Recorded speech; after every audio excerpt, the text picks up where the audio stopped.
Before we talk about the virtual Chicago Latino Film Festival, you were in the midst of preparing the actual one during the time of the original quarantine in March.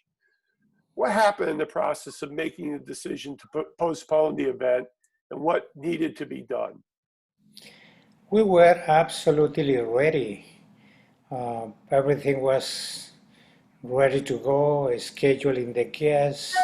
Some 25 people were already confirmed and ticketed, and hotels, and just a lot of Yeah, a zillion of details. Everything was in place. And the biggest thing is we print 300,000 copies of the schedule that we massively distribute yeah. and insert in the paper. So that was a huge loss.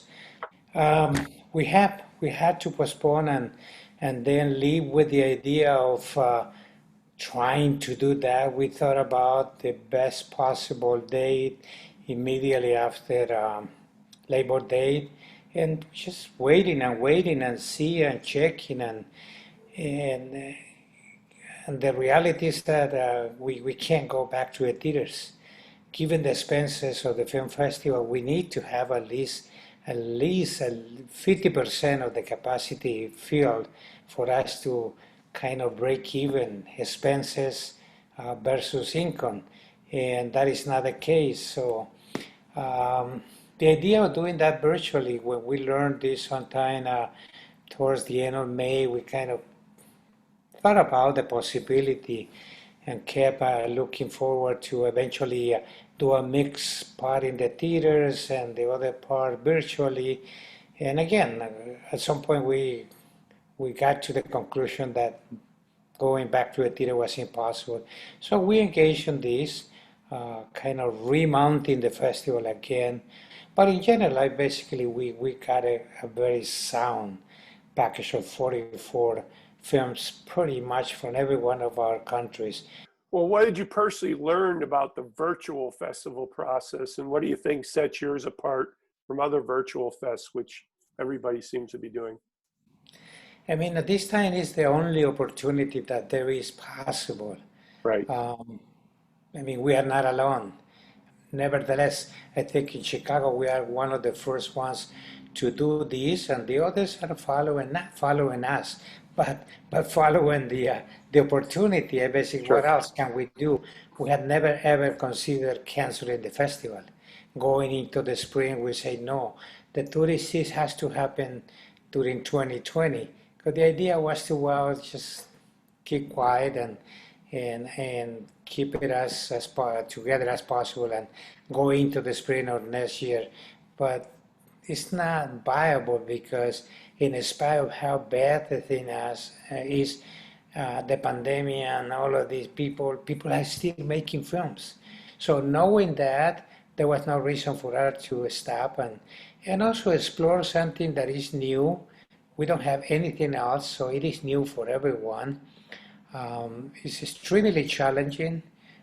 Fortunately, I do have a team of people working with me who are very savvy about the internet Mhm. and all of these new technologies. So I kind of go along with what they put together and allow that to happen. And how can we do the best with what we have? So you have some amazing filmmakers on your list of selections, including Pablo Larraín, the 2016 film Jackie, and his new film Emma. What was different about gathering the filmmakers for a virtual fest? Was it easier or more difficult, did you find? General was busy. Okay. Uh, I mean, my experience is working directly with the filmmakers. There are some filmmakers that wish their film were illegally shown in China because at least some 500 million people could see the film. But because they are artists, they are not after money, they are after sharing their soul and their spirit that they put on a film. But there are the distributors and also the sale agents that wanted to make money. And so we encountered some of those that we had to pay for the screening fees. We still deal a lot with directly with some of the film directors, so that is easy. They are excited. It is an opportunity. The other thing that people wanted the films to be seen everywhere, and especially the directors, but we are forced to kind of limit it to the state of Illinois. That is the least we can limit it. So in the festival, they can't come to the theaters, but we can go to their homes. And it's an opportunity that we wanted to explore and see what the response will be. Of course, besides the pandemic and the different nature of the virtual festival, what element do you think will be the legacy of this year's festival? What do you think is going to come out of it for everybody, either in your staff or the audience? I mean, we got used to, and after 35 years of really working at the office and just try to bring the least possible work home, and I applied that kind of policy to everyone. Let's work at the office. Home is to relax and be there, but still we did a lot of work from home. In my case, watching some 300 feature films every year. And in the meantime, we have put two events pop up. And last Tuesday we have one, tonight we have one, and it's packed. It's packed with 50 people. That is the largest audience that we have.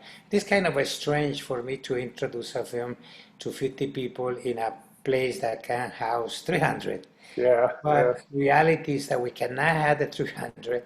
Right. We can have 50, and so we had the 50.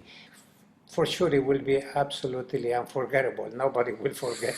That's true, Pepe. I mean, this is something that nobody was expecting. Nobody.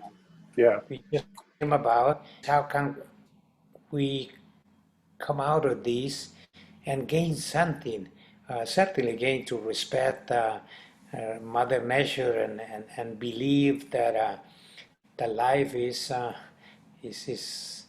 or rather death is waiting is waiting for us, and so is what do we do in the meantime. So do our best, Yep. and for me is keep moving, sharing our culture, something that we've been doing for more than 3 decades.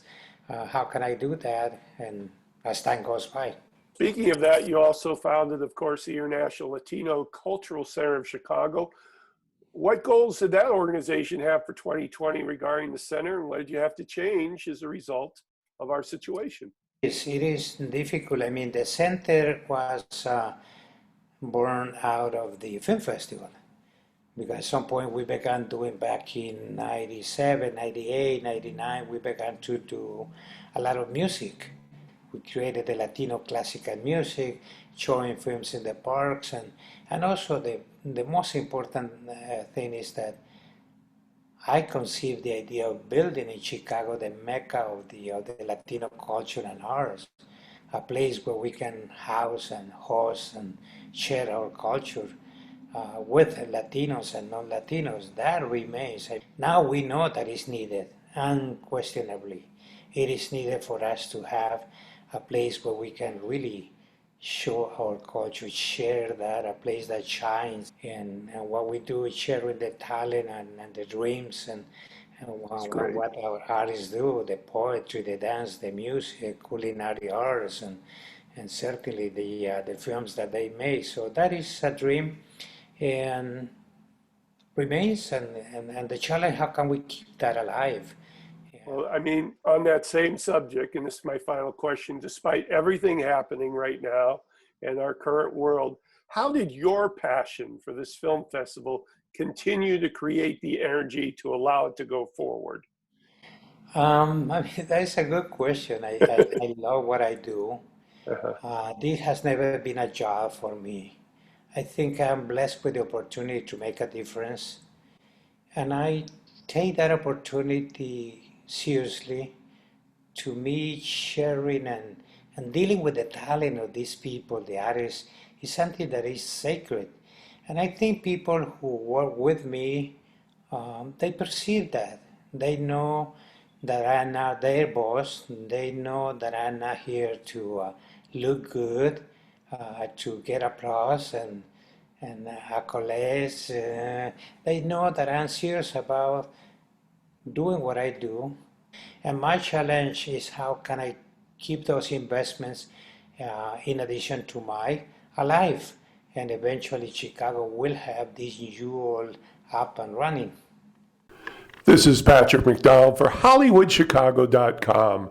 Copyright 2020.